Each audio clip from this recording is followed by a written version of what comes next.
bagaimana pendapat Ustaz terkait prosesi pernikahan yang memisahkan antara pengantin pria dan wanita serta tamu undangan? Dalam ajaran Islam, la yakhluwanna rajulun ma'amra'atin illa ma'azi mahramin. Tidak boleh laki-laki dan perempuan berada dalam satu ruangan tanpa mahram. Namanya ikhtilat. Ikhtilat itu campur aduk.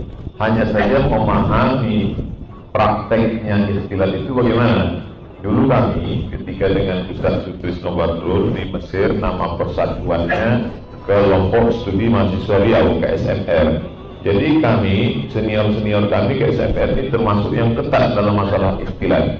Jadi kalau kami buat acara, yang laki-laki di ruang tamu, di sekretariat, yang perempuan masuk ke dalam kamar. Lalu kemudian suara itu yang dimasukkan ke dalam sound system. Lalu kemudian kita dalam suatu ketika hadirlah seorang syekh guru dari Al-Azhar. Ketika dia nanya, mahasiswi mana? Kata dia. Lalu kami katakan, mahasiswi di dalam. Karena laki-laki dan perempuan gak boleh campur, ada satu ruangan. Oh, praktiknya bukan gitu, kata beliau. Jadi tetap boleh dalam satu ruangan, hanya saja tempat duduknya dipisahkan. Laki-laki di depan, perempuan di belakang, supaya perempuan itu tidak bisa melihat laki-laki, kalaupun melihat tengkuknya aja. Kemudian si laki-laki tidak seperti sholat atau dibuat ke samping seperti ini. Jadi tidak campur aduk laki-laki dan perempuan. Makanya saya kalau saya ngajar di kampus, saya masuk di fakultas psikologi, masuk di fakultas ekonomi, kadang mereka campur, pisah dulu, perempuan sini, laki-laki sini. Jadi ini ajaran Islam. Nah, kalau dibuat terpisah undangannya laki-laki perempuan, sudah cukup dengan menutup aurat, yang perempuan menutup aurat, kemudian tidak sempit, supaya ini hubungannya baik, tidak memicu libido seksual. Kemudian ada satu sisi, orang kalau sudah terlalu sering kerja di rumah makan, itu hilang selera makan. Coba tanya orang yang kerja di rumah makan, pas makan, aku kan nggak selera lagi lihat ayam nih, daging nih, karena tiap hari kali. Begitu juga orang kalau terlalu sering sama perempuan, hilang selera dia nengok perempuan. Itu ceritanya itu bukan fiktif, itu fakta. Saking seringnya dia yang banyak itu, ya, yang ngurus artis-artis itu kan tak bersahwat lagi nengok perempuan. Nengok kambing pula dia bilang. Jadi sebetulnya ajaran itu adalah supaya menjaga kita kebersamaan kita, menjaga seperti yang dibuat di BNI terpisah. Jadi ini cukup. Nah, jadi nanti jadi sahabat-sahabat walimah laki-laki perempuan jadi buat tamu buat sah itu sudah cukup dengan menutup aurat. Demikian Allah. Ustaz, bagaimana pendapat Ustaz terkait kaum wanita yang berhijab hanya saat di luar rumah? Berhijab maksudnya menutup aurat. Dalam ajaran Islam, ya Asma, innal mar'ata, sesungguhnya perempuan idza balaghatil mahid, kalau sudah sampai usia haid, la yasluhu laha ayyura minha, tidak boleh kelihatan illa hadza wa hadza. Yang boleh kelihatan hadza, maksudnya hadza ini wajah, kemudian telapak tangan. Yang dimaksud telapak tangan zahiruha wa batinuha, bagian belakang, bagian depan. Kemudian yang lain menutup aurat. Tujuannya itu untuk menjaga perempuan. Jadi perempuan disuruh menutup itu bukan untuk mendiskriminatif, bukan. Itu untuk menjaga perempuan. Tapi saya pribadi kalau saya ceramah atau usia di mana, kemudian ada perempuan, tidak berarti saya menjatuhkan marwahnya, tidak. Sama seperti Buya Hamka pernah ceramah di Bandung, tiba-tiba datang seorang perempuan. Buya Hamka, saya belum bisa pakai hijab, belum pakai jilbab, saya juga masih pakai kutek. Buya Hamka nggak marah, Buya Hamka senyum. Kata Buya Hamka, nanti kalau imanmu menebal, kutekmu menipis, halus mengena. Daripada keras nggak kena. Oleh sebab itu maka berusaha. Nah, berhijab itu ketika kita dengan orang yang tidak mahram. Adapun di rumah ada ayahnya di rumah, ada saudara kandungnya, maka aurat perempuan dengan mahram, dengan saudara kandung itu adalah menutup yang terlarang. Adapun rambutnya, lehernya, sikunya, betisnya, maka tetap boleh kelihatan. Kalau dia di rumah itu hanya mahramnya saja. Ini tentang bagaimana aturan aurat dengan mahram dengan yang tidak mahram. Perempuan itu mahramnya ayahnya, adiknya laki-laki, abangnya, kakaknya laki-laki, kemudian saudara ayahnya, abang ayah, adik ayah, saudara ibunya, abang ibu, kemudian pula suaminya. Adapun saudara suami itu kalau ada ipar, ponakan suami, maka itu dia tutup. Ini untuk menjaga kehormatan dirinya, untuk menjaga dia dan menjaga orang itu. Jadi dua-duanya dijaga. Ada juga orang terkadang, nggak apa-apa lah Pak Ustaz. Kamu nggak apa-apa, dia sudah error. Jadi kita ini jaga semua, karena prinsip dalam Islam la darara wa la dirara, tidak boleh memudaratkan diri sendiri dan memudaratkan orang lain. Islam itu artinya peace, salam, damai, dijaga, jaga kita, jaga juga orang. Demikian. Ustaz, terkait sholat berjamaah di pandemi COVID dengan sholat yang berjarak, mohon penjelasannya. Sawu subuh, fa'inna tasbihah subuh min tamamil sholat. Lurus dan rapatnya sholat bagian dari kesempurnaan sholat.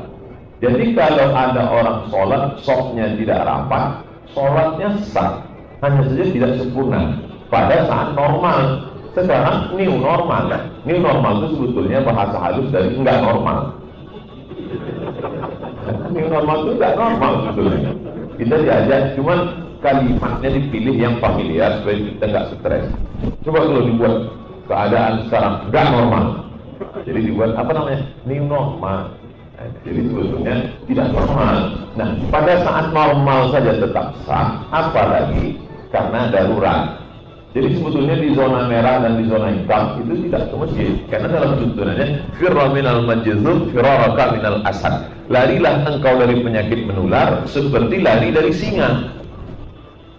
Penyakit menular itu virus nggak kelihatan. Nabi mengumpamakannya seperti singa. Jadi kalau ada orang mengatakan saya nggak takut itu dengan corona, mana corona biar saya telan. Mudah aja orang seperti ini, bawa dia ke kandang singa. Karena singa dengan corona sama-sama ciptaan Allah. Kenapa dengan corona kau telan? Aku telan singa ini bulat-bulat.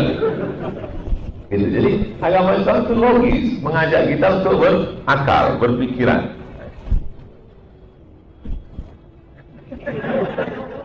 Saya kalau orang moto itu biasanya saya berhenti. Karena pengalaman banyak foto yang di sosial media itu saya sedang ada yang sedang. Nah, oleh sebab itu sholat dengan berjarak itu tetap sah. Di tempat kami belajar dengan Bang Ustadz Sutrisno di bulan Ramadan kemarin disiarkan secara live sholat berjarak di Masjid Al-Azhar Kairo. Untuk menunjukkan kepada seluruh alumni Azhar, fatwa kalian sesuai dengan tempat kalian sekolah dulu, bahwa tetap ke masjid, tetap berjarak. Jarak fisik, tapi hati tetap ada jarak. Baik, Ustaz, di bulan Zulhijjah terkait bersyukur, apa hukumnya dan alasannya?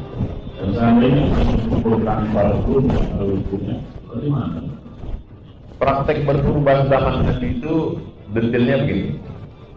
Idza ra'aitum hilala dzulhijjah, ketika sampai tanggal 1 Zulhijjah, wa arada ahadukum ayyudhi, 3 akhir bulan Zulqa'dah, beli kambing. Kambingnya dicambatkan di sekitar rumah. Dari tanggal 1 ke tanggal 10 itu kita yang ngasih makan kambingnya, kita ngasih minumnya, kita mengembalanya.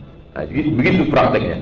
Selama 9 hari itu falyumsik an asfarihi, an sya'rihi wa asfarihi, jangan cukur kumis, jangan potong bulu badan, jangan pangkas, jangan potong kuku dari tanggal 1 sampai tanggal 10 pagi selesai sholat, disembelih, makan hatinya untuk membatalkan yang hari itu dia puasa singkat tidak sampai sehari itu. Setelah itu baru dia potong kuku dengan merapikan tubuh. Sebetulnya itu terapi dari Nabi untuk fresh.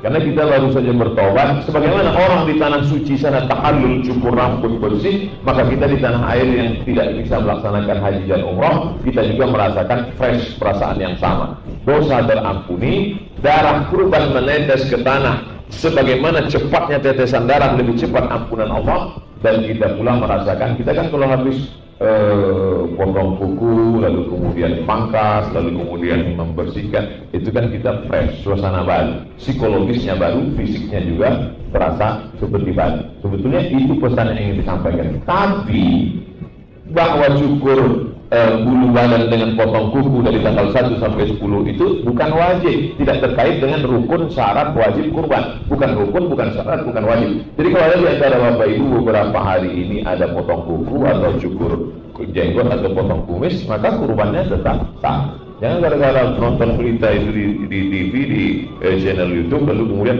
siapa yang mencukur maka dia habis itu pergi ke pengurus masjid minta uang kembali. Jangan, kurbannya tetap sah. Ya.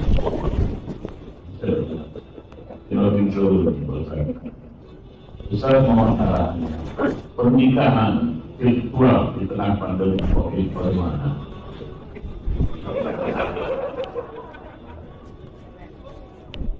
Rukunnya Anda mempelai laki-laki, pastikan dia laki-laki.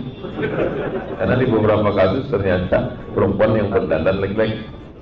Laki-laki ada, sedangkan perempuan nggak ada, nggak apa-apa. Yang penting ada walinya. Karena yang akad ini wali. Dulu tradisi Melayu di siang itu akad nikah nggak ada perempuan. Perempuan itu di kamar. Makanya si wali disuruh sama Pak Kuah nanya anak gadis di dalam. Nah, mau tak engkau dengan laki-laki yang di luar itu? Satu diam dia. Kalau anak itu diam, as-sukutu alamatur ridha. Diam tanda setuju. Asal diam dia setuju. Anak gadis dulu gitu. Anak gadis sekarang mau jawab iya aja atau iya banget ya.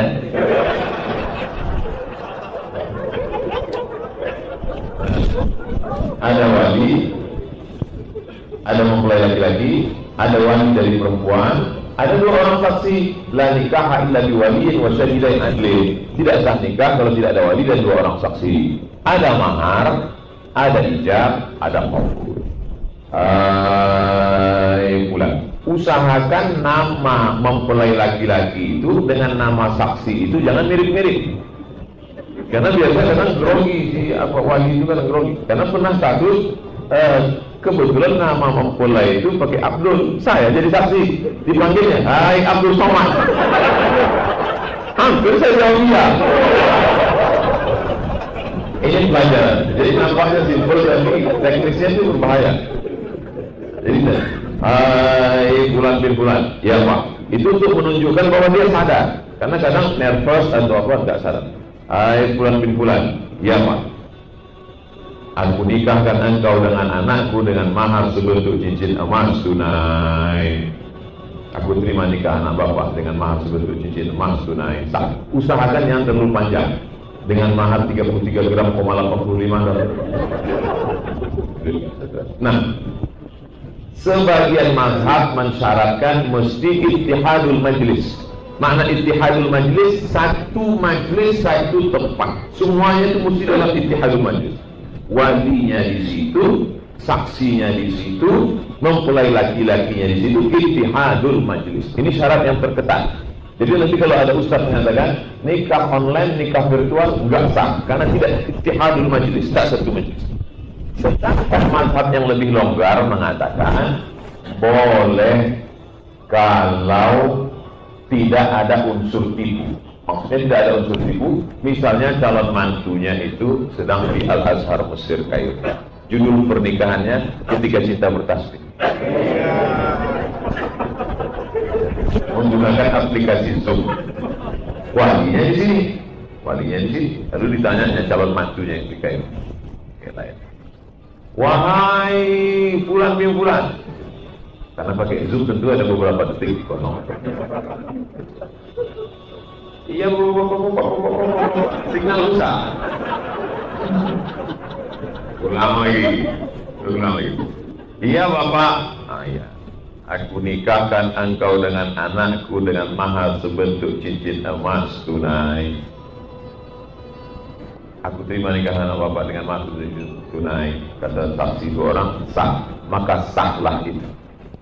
Jadi nikah dengan virtual, dengan online, kalau dapat dipastikan memang dialah orangnya, tidak ada unsur tipu, dan dikirim pula di sana yang memastikan, maka itu hukumnya sah. Saya sebutkan dua fatwa. Fatwa pertama yang sangat ketat syarat ittihadul majlis. Fatwa kedua sah. Ustaz pilih yang mana?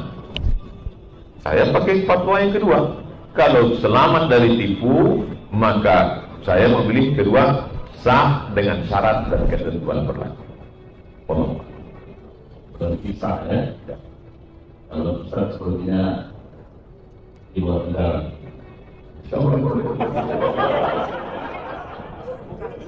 Boleh memancing dia.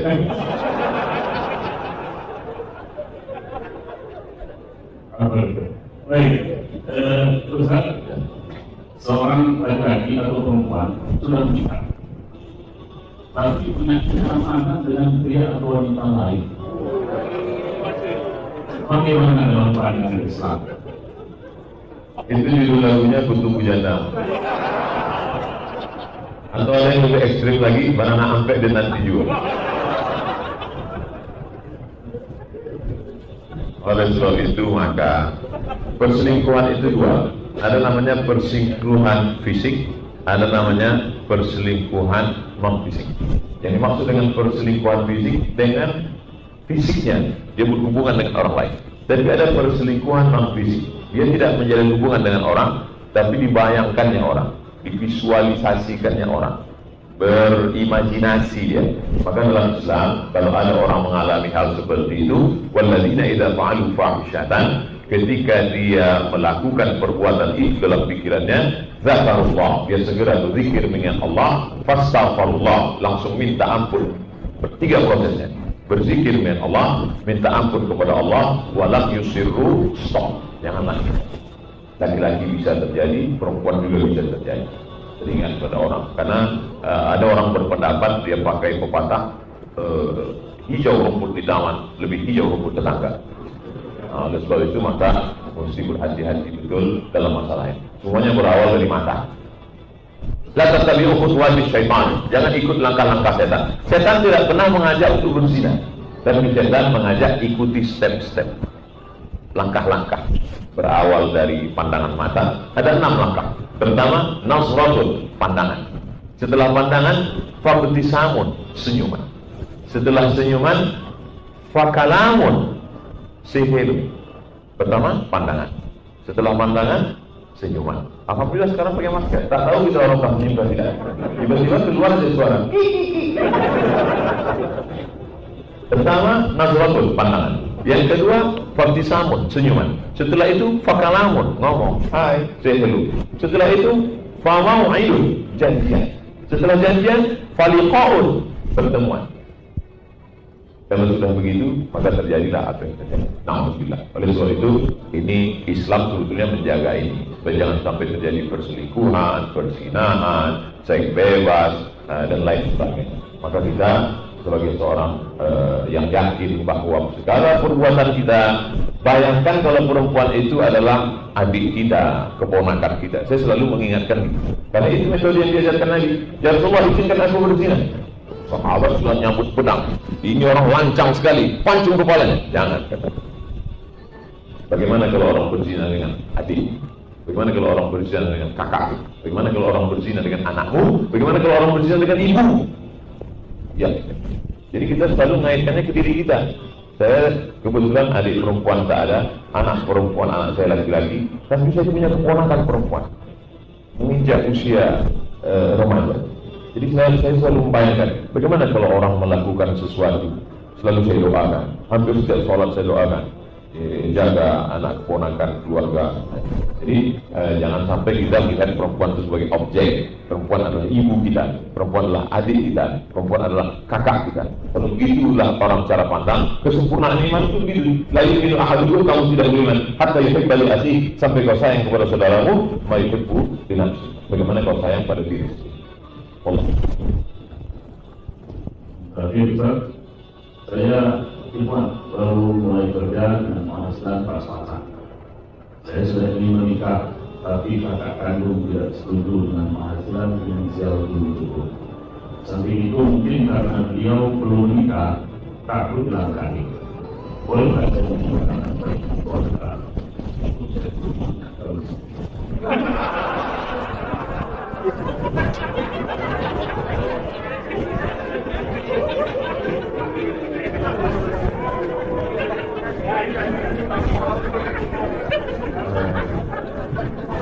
Menikah itu kalau menunggu kita mapan, kita tidak ada batasnya mapan itu. Karena kalau orang sedang kontrak rumah, dia ingin punya rumah pribadi. Ketika dia kontrak, dia mikir, ya Allah berilah rumah di P36 pun nggak apa-apa. Ketika dapat 36, ya Allah 70 bisa nggak? Jadi standar manusia itu, jadi saya syaratkan adik-adik, kawan-kawan, sahabat-sahabat, tidak terlalu mapan, tapi cukup untuk memenuhi kebutuhan 5 kewajiban laki-laki yang merupakan hak perempuan: makan, pakaian, tempat tinggal, pendidikan, perhatian. Karena kalau dituntut standar sempurna, carilah orang yang siap menerima dari nol, dekat di pom bensin tadi. Jangan cari terlalu cantik, karena nanti dituduh orang kau pakai pelet. Dan buat terlalu jelek, malu kau bawa di undangan yang sedang-sedang saja. Oleh sebab itu, siap dia, maka pinang datang. Tak usah pacaran, langsung datang ke rumah orang tuanya. Dan jangan datang sendiri, nanti diusirnya. Bawa orang yang kira-kira berpengaruh. Bawa ustaz. Jangan bawa saya diterima nanti.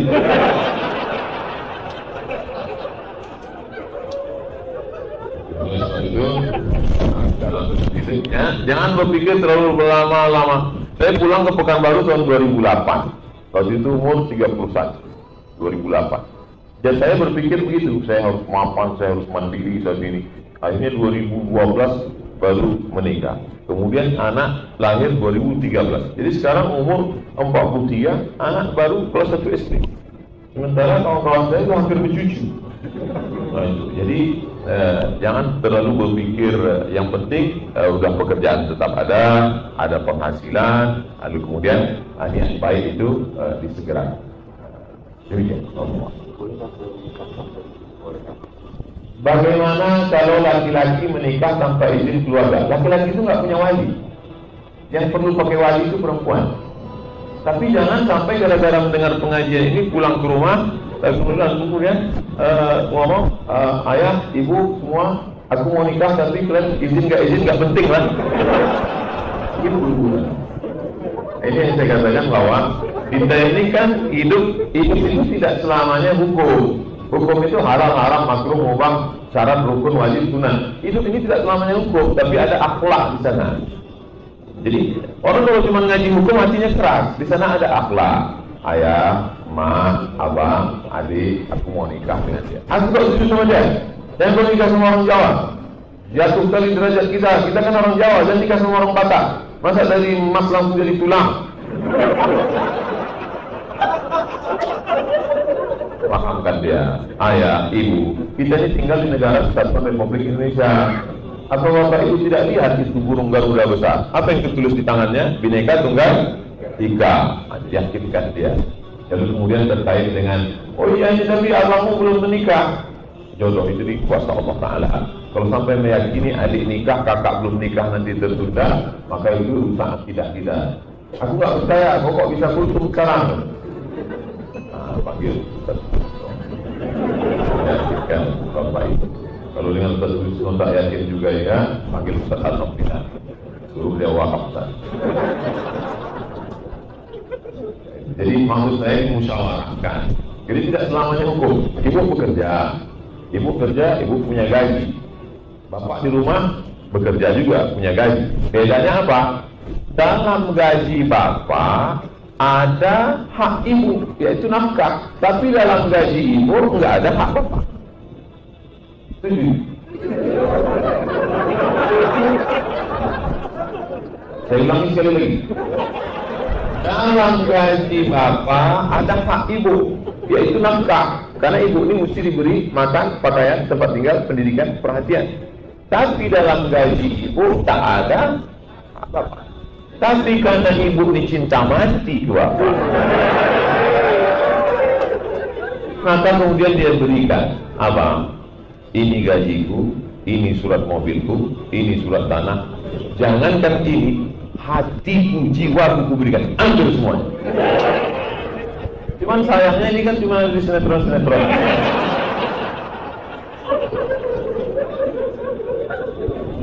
Jadi kalau ada perempuan mau berkurban, ini saya mau bercerita antara beda hukum dengan akhlak. Kalau ada perempuan mau berkurban, Ustaz, saya mau berkurban, uangnya uang saya, gaji saya, kos-kosannya punya saya, warisan dari bapak saya. Apakah perlu saya izin kepada suami saya? Suami mesti tahu, itu punya dia. Tapi juga istri mesti menghormati suami, karena dia kepala rumah tangga. Jadi jangan kita sendiri tiba-tiba diumumkan di masjid. Sapi kurban nomor 1, ibu pulang. Kata si suami, kok nggak ngasih tahu? Pulang apa? Pulang. Oh ternyata kurban. Terserahlah, bohong aku. Apa yang tidak tanya? Si bapak juga mesti paham ketika ibu nanya misalnya, Mas, aku mau kurban. Maka bapak tinggal ngaku aja. Karena sebetulnya dia kurban itu bukan dia minta izin, tapi itu adalah adab dia. Jadi ngerti juga. Ini kadang lagi-lagi, Mas Allah, jangan. Karena kan duit dia. Itulah pentingnya belajar fikih dan belajar akhlak. Fikih itu penting, tapi akhlak juga penting. Orang kalau cuma belajar fikih, hukum aja, seumur hidup dia tidak akan berzakat. Karena zakat itu baru wajib ketika sampai ambang batas 55 gram emas. 85 gram emas kali 500 ribu, 42.500 baru kena zakat. Kalau dia cuma fikih, seumur hidup dia nggak berzakat. Begitu dia lihat tabungannya 42 juta, udah hampir beli tanah. Dia pasang detektor. Pokoknya kalau udah mau sampai dekat, berbunyi, beli mobil. Pas datang petugas Basnas, Badan Zakat Nasional, udah berzakat mas gitu aja sendiri. Oleh sebab itu maka belajar fikih di masjid bagus, tapi akhlak. Makanya Nabi itu datang bukan untuk, tapi innama bu'itsu liutammima makarimal akhlak. Saya tadi sengaja, sebetulnya bisa aja saya maju, tapi saya baca sendiri. Cuman saya bilang, minta abang, tolong abang yang baca. Kalau saya nggak bisa jawab, saya kasih ke dia. Karena saya pertanyaannya, bukan saya katakan di BRI, itu pertanyaannya enteng-enteng juga. Tapi saya setelah bisa saya jawab al-maklum. Saya selalu mengatakan gitu. Kalau bisa saya jawab. Kalau tak bisa saya jawab, pertanyaan ini saya bawa pulang. Nanti saya buatkan videonya, saya upload, tinggal ditonton.